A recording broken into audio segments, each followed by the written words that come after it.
Hi అండి. ఈరోజైతే కారం పొడి చేస్తున్నాను. కరివేపాకును వాటర్లో కడుగుతాం కదా, కొన్ని వాటర్ ఉంటాయి కదా, అందుకనేసి ముందుగానే ఫ్రై చేస్తాను. ఆ తర్వాత ఎండుమిరపకాయలు ఫ్రై చేస్తున్నాను.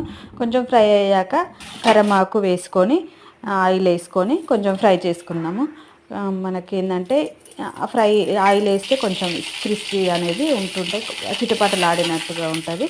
అందుకనేసి ఆయిల్ వేసుకుంటే బాగుంటుంది. మిరియాలు, జీలకర్ర ఇట్లాంటివన్నీ వేసుకుంటే, మిరియాలు ఏంటంటే ఘాటు కదండి. ఎగ్ దోశ ఇట్లాంటివి వేస్తుంటాం కదా, పైన చల్లుకుంటే సూపర్ టేస్ట్. వేడి వేడి అన్నంలో కానీ నెయ్యి వేసుకొని తింటే సూపర్ టేస్ట్ ఉంటుందండి. ఫ్రై అయ్యిందా లేదా అనేసి మనకి ఇట్లా ఒత్తుకుంటే తెలిసిపోతుంది. అట్లా ఫ్రై అయిపోయిందండి. తర్వాతకి మిక్సీ బౌల్లో తీసుకొని ఎల్లిపాయలు, ఉప్పు వేసుకొని మిక్సీ పట్టేసి, ఇట్లా పొడి పొడిగా కావాలంటే ఇలాగా, లేదు మాకు ఇంకా మెత్తగానే కొంచెం కావాలంటే ఇలా, అలాగనే జాడీలో